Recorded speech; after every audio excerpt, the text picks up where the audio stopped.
بچه خوش اومدید به یه ویدیوی دیگه. امروز اومدیم که توی کلاچ پول جمع کنیم، بریم برای یک گاراژی که کار بزنیم که کار رو انجام بدیم و پول دستمون بیاد.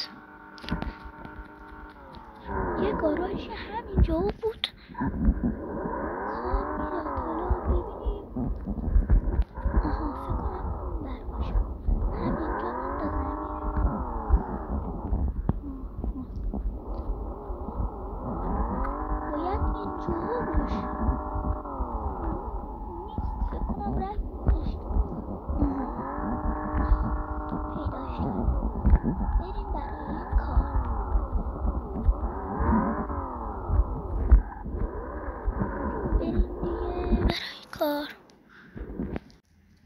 سلام بچه ها، باشون حرف زدم. باید این ماشین رو جا به جا کنم، بریم استارت رو بزنیم و بریم.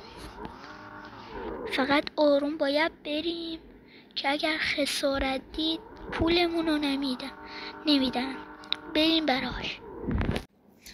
بچه ها ماشین رو داریم میدیم تحویل.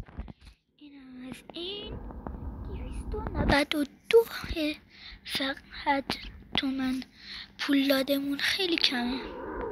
بریم دو شهر برامون زور بخوریم تا پارت دیگه. بدرود.